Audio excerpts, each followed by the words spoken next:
அன்பு நண்பர்களே, வணக்கம். விமர்சனங்கள் ஒரு பக்கம் இருக்கட்டும்.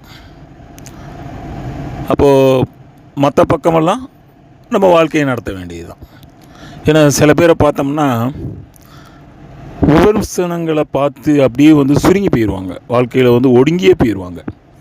அடுத்த ஸ்டெப்பு எப்படி எடுத்து வைக்கிறதுங்கிறது அவங்களுக்கு ஒரு பெரிய ஒரு கேள்விக்குறியாக இருக்கும். இப்போ நம்ம பார்ப்போம், மானிட பிறவியில் நம்ம சொல்கிறோம்ல, மூன்றாம் பாலினம்னு, அந்த அவங்க சகோதரர்கள்லாம் பார்க்கும்போது எவ்வளோ இம்சை. அதாவது ட்ரெயினில் ட்ராவல் பண்ணும்போது, பஸ்ஸில் போகும்போது, இல்லை அவங்க பொதுவாக ஒரு சினிமா பார்க்க போகும்போதோ, ஒரு பீச்சுக்கு போகும்போதோ மற்றவங்கள மாதிரி இயல்பான வாழ்க்கையை வாழ முடியாது. அதை அவங்க என்ன பண்ணணும், புறந்தள்ளி தான் ஆகணும். அதை கண்டுக்காமல் தான் போனால் தான் அவங்க வாழ்க்கையே நடத்த முடியும். இது மாதிரி நிறைய விஷயங்கள். இந்த ஒரு எம்ஜிஆருடைய பாட்டே உண்டு இல்லை, அங்கே சிரிப்பவர்கள் சிரிக்கட்டும் அது ஆணவ சிரிப்பு அப்படின்னு பாடுற மாதிரி. அதாவது ரொம்ப எல்லா கள்ளத்தனமும் பண்ணிவிட்டு அந்த கதை பிரகாரம் நம் நாடுங்கிற படத்தில் ஒரு வக்கீல், ஒரு டாக்டர், அது மாதிரி சமுதாயத்தில் உயர்வாக இருக்கிறேன்னு சொல்லிட்டு அவங்க அந்த ஒரு மாதிரி அந்த குடிச்சிட்டு கும்மாளம் போடுற மாதிரி இப்படி தான் நிறைய விஷயங்கள் இருக்கும். இப்போது ஒரு பெண் ஒரு கிராமத்துலேருந்து வேலைக்கு போகும்போது, இப்போ இன்றைக்கும் அந்த நிலமை நிறைய இடங்களில், அதை நம்ம வட இந்தியா தென்னிந்தியாலாம் பிரித்து கொடுக்கக்கூடாது. சில குடும்பங்களே போய் கொஸ்டின் பண்ணுவாங்க, ஆமாம் அவள் தான் காலேஜ் முடிச்சிட்டால, அப்புறம் எதுக்கு நீ மேற்படிப்பு எம்எஸ்சி எங்கே எம்ஏ எங்கே, அதெல்லாம் எதுக்கு எம்ஏ எதுக்கு படிக்க வைக்க, கல்யாணத்தை பண்ணி முடிச்சுட்டு போ, இல்லை அவள் அதை முடிச்சுட்டு தான் அடுத்தது வேலைக்கு போக முடியும் அப்படின்னா சொந்தக்காரங்களே அப்படி. அப்போ அந்த பெண் என்ன நினைப்பான்னா, ஒரு முதுகலை பட்டத்தை ஒரு மாஸ்டர் டிகிரியை முடிச்சுட்டு அவளுக்கு ஆசை கையில் ஒரு சர்டிஃபிகேட்டை வச்சுக்கிட்டணும், அதுக்கு முட்டுக்கட்டை வரும். ஒரு மேனேஜராக ஒரு பெண் அதிகாரி வந்துடக்கூடாது. ஒரு தலைமை பொறுப்புக்கு இன்றைக்கும் இருக்குது, ஒரு தலைமை ஆசிரியராக வந்திருக்கக்கூடாது. உடனே போட்டி போட்டு சில ஆண் ஆசிரியர்கள் நாங்கள் இங்கே இதில் இருக்கோம், அதாவது சில ப்ரைவேட் ஸ்கூலில் எடுத்துக்கோமே, நாங்கள் சீனியாரிட்டியில் இருக்கோம், அதில் இருக்கோன்னு இல்லாத அந்த பெட்டிஷன், மொட்டை பெட்டிஷன் அதெல்லாம் எழுதி போட்டு. பாலச்சந்தர் படத்திலே ஒரு பாட்டு இருக்குது, கை கொட்டி சிரிப்பார்கள் ஊரார் சிரிப்பார்கள் அப்படின்னு. அந்த படத்தில் அபூர்வ ராகங்களில் அந்த சிரிக்கிறவங்கள ஒரு மாதிரி இதாக காமிச்சிருப்பார், ஒரு தெளிவில்லாத ஒரு பிம்பத்தில் அவங்கள காமிச்சிருப்பார். இவங்க ரெண்டு பேரும் மேஜர் சுந்தரராஜனும் ஜெயசுதாவும் கல்யாணம் பண்ணிக்கிறாங்க. அவங்க இது பண்ணி நடந்து போகிற மாதிரி இருப்பாங்க. அப்போ நம்மளுக்கு விமர்சனங்கள் அந்த கிரிட்டிக் எல்லா இடத்துலையுமே இருக்கும். விளையாட்டில் இருக்கும், சினிமாவில் இருக்கும், தொழில்துறையில் இருக்கும், ஏன் படிப்பில் இருக்கும். இன்னும் சொல்லப்போனால் மற்ற ரகமான விமர்சனம் தான் இந்த காலேஜில் ராக் பண்ணுறது. ஆனால் சில விமர்சனங்களை நம்ம எதிர்த்து தான் ஆகணும். விமர்சனங்களை எதிர்த்து போராடி அது இல்லாமல் பார்க்கணும். ஆனால் ஆரோக்கியமான விமர்சனம் ஒரு வளர்ச்சிக்கு உதவும்.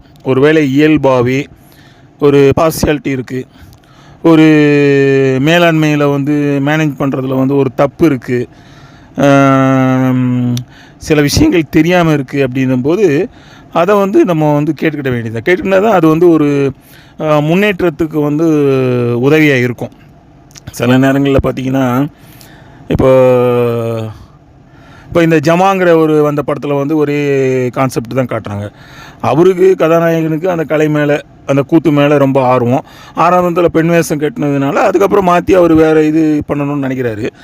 அப்போ அவருடைய அந்த தோழி அப்போ என்ன நினைக்கிறாரு, அதில் நம்மளுக்கு இருக்கக்கூடாது, நமக்கு துணையாக இருக்கக்கூடாது, ஒரு காதல் இருக்கக்கூடாது, அதை தான் பார்க்கணும் அப்படின்னு. அப்போ அவள் போடா போன்னு அந்த இளையராஜா சாங் படிக்கிற மாதிரியும், இவங்க அதுக்கு அவர் அதுக்கு பதில் சொல்கிற மாதிரியும். அப்போ அதில் அழகாக அதில் சொல்கிறாங்க. அப்போ அந்த விமர்சன பகுதி என்ன வருதுன்னா, அவருடைய மனசு தான் வருது. சில இடங்களில் பார்த்திங்கன்னா நம்மளை டீப்பாக விமர்சனம் பண்ணுறது நம்மளுடைய மனசு தான் இருக்கும். அப்போ அந்த மனசு கூட என்ன பண்ணணும்னா அனலைஸ் பண்ணி பார்க்கணும், இது சரிதானா, இந்த விமர்சனத்துக்கு நம்ம பயப்படலாமா, இல்லை இதை நம்ம கடந்து போயிடலாமா அப்படின்னு பார்க்கணும். இப்போ சில பேர் அப்படி தான். இப்போ திருமணங்களில் பார்த்திங்கன்னா திடீர்னு ஏதாவது ஒரு விபத்தில் கணவன் இறந்துருப்பார். வயசு பார்த்திங்கன்னா ரொம்ப சொற்ப வயசாக இருக்கும், 27 வயசு 29 வயசு, ஒரு குட்டி குழந்தை இருக்கும். அப்போ வீட்டில் எவ்வளோ சொல்லுவாங்க, இவங்க பயப்படுவாங்க, இல்லைம்மா உனக்கு இன்னொரு வாழ்க்கை இருக்குது, இன்னும் காலங்கள் இருக்குது. அப்போ பெரியவங்களாக இருந்தால் என்ன சொல்லுவாங்கன்னா, நாங்கள் எத்தனை காலம் இருப்போம், அவனை பார்த்துக்கிறதுக்கு ஒரு பாதுகாப்பு வேணும்ல, அதனால் உனக்கு வரும்போது சொந்தங்களே யாராவது வந்தாங்க கேட்டாங்கன்னா பண்ணிக்கிறோமா கல்யாணம் அப்படின்னும் போது, அப்போ அவங்களுடைய என்னென்ன மற்றவங்க நம்மளை என்ன நினைப்பாங்களோ அது மாதிரி. அப்படி இருக்குது. இப்போ அந்த நேரங்கள்லேயே பார்த்திங்கன்னா அந்த கைம்பெண்ணோட இன்னும் அதிகமாக சொல்ல போனால் பாதிக்கப்படுறது வந்து பெண்களுடைய பாதிப்பு ரொம்ப அதிகமாக இருக்குது. இப்போ சொல்கிறோம், நம்ம இல்லைன்னுலாம் சொல்லலை. இப்போ முக்கியமாக வந்து ஜாதி ரீதியாக பாதிக்கப்படும் போது அவங்க விமர்சனத்துக்கு உள்ளாகிறாங்க. அப்போ அவங்க அதை மேல் நோக்கி வரோம்னா அதை வந்து என்ன செய்யணும்னா, விமர்சனத்தை வந்து புறந்தள்ளி ஒதுக்கி அவங்களுடைய கல்வி அறிவு, அவங்களுடைய மனத்திட்பம், தைரியம், திறமை, அப்புறம் வந்து நல்லா பழகிற குணம். இப்போ சில நேரங்களில் பாருங்களேன், ஒரு இடத்துல வந்து ஒரு ஆஃபீஸில் வந்து நல்லா எல்லாரோடையும் நட்பாக பழகி நல்லா அரவணைச்சி கொண்டு போய் நல்லா நடத்தும்போது அங்கே வேலை பார்க்குறவங்களுக்கு வந்து எந்த வித்தியாசமும் தெரியாது. அப்போ பார்க்க மாட்டாங்க, எந்த மதம்னு பார்க்க மாட்டாங்க, என்ன ஜாதின்னு பார்க்க மாட்டாங்க, குணத்தை தான் பார்ப்பாங்க. ஏன்னா இயல்பாக வந்து மனிதர்களுடைய மனசில் வந்து எல்லாமே வேறுடி போச்சு. ஆண், பெண், இனம், நாடு எல்லாமே. இப்போ பாருங்கள், இந்த ஒலிம்பிக்கில் வந்து ஈட்டி எறிதலில் வந்து நம்ம இந்தியர் வந்து செகண்ட் ப்ளேஸ் வாங்கிட்டார், அவர் பாகிஸ்தானி வந்து ஃபஸ்ட்டு வாங்கிட்டார். அப்போ அவங்களுடைய 2 பேருடைய அம்மாக்கள் வந்து எங்கள் பிள்ளைங்க தான்ற மாதிரி பாராட்டுறாங்க. அப்போ மனசுக்குள்ளே வந்து இப்போ நம்ம வந்து இந்தியர் நம்ம என்ன நினைக்கிறோம், ஐயோ பாகிஸ்தான்காரர் போய் ஃபஸ்ட்டு வந்துட்டாரேன்னு இல்லை. நிறைய பேருடைய அந்த யங்ஸ்டருடைய அந்த ட்விட்டை பாருங்களேன், அவங்க சந்தோஷப்படுறாங்க. பாருங்கள், இவங்க வந்து எவ்வளோ ஒரு ஒற்றுமையாக இருக்காங்க, ஒருத்தர் வந்து பாராட்டிக்கிறாங்க. அப்போ இந்த இடத்துல வந்து கோல்டு மெடல் கூட பெருசாக தெரியல, ஒரு பதக்கம் பெருசாக தெரியல. இவங்களுடைய அந்த என்ன சொல்கிறது அப்படின்னா அந்த உலக சகோதரத்துவம் தான் ஃபஸ்ட்டாக தெரியுது. அப்படி தான் தெரியுது. ஏன்னா விமர்சனம் எங்கேருந்து வருதுன்னா நிறைய நேரங்களில் பார்சியாலிட்டியில் வருது, பாகுபாடில் வந்து வருது. அந்த பாகுபாடுகளில் வர விமர்சனத்தை வந்து அடித்து தூள் பண்ணி தான் ஆகணும். நிறைய அது மாதிரி சொல்லிட்டு சில சினிமாக்கள் வந்து எடுத்து வெளியே விடும்போது பயங்கர கடுமையான எதிர்ப்பு வரும். தயாரிப்பாளரே பார்க்காம இருந்துட்டு கடைசியில் பார்க்கும்போது டைரக்டரை பிடிச்சி ஏசுவார். அப்போ டைரக்டர் தான் கிடந்து மல்லாடணும், இல்லையா இந்த படம் வந்து ஒரு நல்ல அருமையான படம், ஏன் ஓடிறியா அப்படின்னு. அது மாதிரி சொல்லுவாங்க. இந்த முள்ளும் பலருன்ற படத்தை கூட பார்த்துட்டு அவர் வந்து ரொம்ப இது பண்ணாரா, என்ன இப்படி படத்தை எடுத்து வச்சுருக்கியே இதுன்ட்டு. இல்லை, ஏன்னா ஒரு கமர்ஷியல் உலகம்னு சொல்லும்போது அவங்களுடைய ஆஸ்பெக்ட் வந்து வேறு இல்லையா. இப்போ அவர் அதில் வந்து புதுசாக வந்து ஒரு பாட்டு வந்து சேர்க்கணுமா அந்த அதாவது மகேந்திரன், இயக்குனர் மகேந்திரன். அப்போது முடியாதுன்னு சொல்லிட்டாரு. சூப்பர் பாட்டை எடுத்து வச்சு சீனை போடணும், காசு இல்லை, தரமாட்டேன்ட்டார் தயாரிப்பாளர். வேணு சிட்டியாரா தெரியல. அப்புறம் பார்த்தா கமல்ஹாசன் நம்ம க்ளோஸில் இருக்கிறதுனால கேட்டுட்டு இவங்க தான் ஃபைனான்ஸ், கமல்ஹாசன் தான் காசு கொடுத்துருக்காங்க, அவங்க சார்காசன் எல்லாம் சேர்ந்து.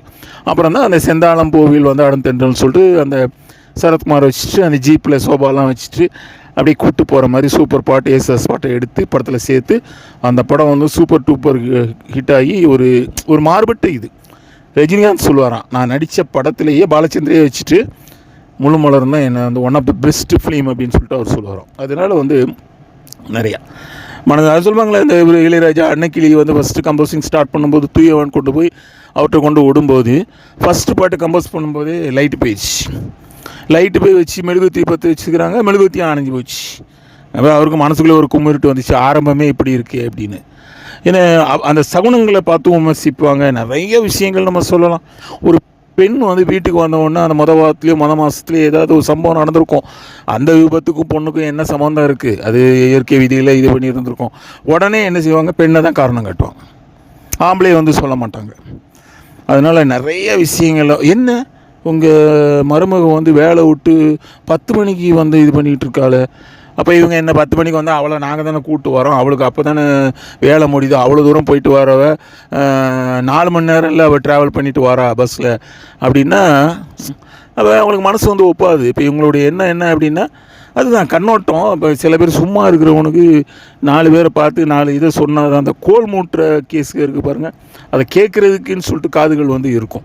அதனால் நம்ம வந்து இதுவும் நம்மளுடைய ஒரு என்ன சொல்கிறதுனா ஒரு வியாதி துன்பம் மாதிரி, ஒரு நம்மளுடைய எதிராளி மாதிரி தடைக்கற்கள் இந்த விமர்சனங்கள். அதாவது வந்து ஏற்புடையது இல்லாத விமர்சனங்களை வந்து அடித்து நொறுக்கிட்டு போயிட்டே இருந்து நம்ம வாழ்க்கையை வந்து வெற்றிகரமாக நடத்தணும் அப்படின்னா அந்த விமர்சனங்களை வந்து நம்ம ஒரு பொருட்டாக நினைக்கக்கூடாது.